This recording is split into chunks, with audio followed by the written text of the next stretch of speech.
Dis vanmôre dag 78, 'n daaglikse oordeenking saam met my Rinus van Sandwyk van Sion in Parys. Vanmôre wil ek met jou praat oor sien die Here. Ek lees vir ons uit Handelinge 7 vers 59 en 60.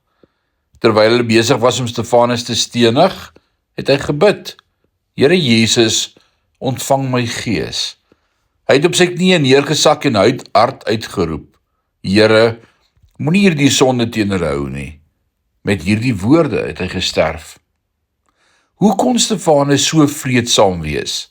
Sterf sonder om terug te veg, sonder om uit te haal en te roep: O Here, moenie hierdie ouens hiervan beskuldig nie.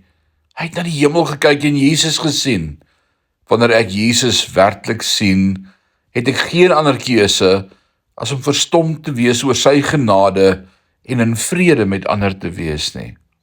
Dis eers wanneer ek my oë verlaag en horisontaal na mense begin kyk, dat ek wil sê, wie dink jy is jy om dit vir my te sê?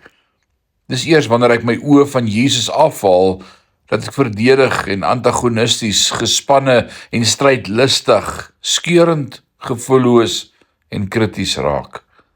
Wat van jou? Is jy gespanne? Senuweeagtig? Die oplossing is so eenvoudig. Moenie op mense neerkyk nie. Kyk op na die hemel en sien die Here. Sien hoe hy jou vergewe het. Sien die genade wat hy in jou bewys het. Sien sy genade wat in jou rigting uitgestrek word. En wanneer ons die offer van ons koning se seun sien, wanneer ons duidelik die prys sien wat betaal is, verloor ons die wil om te veg. En so Stefanus, is ons in vrede, selfs wanneer die vyand klippe gooi. Mag die Here jou daardie vrede gee in hierdie dag. Amen.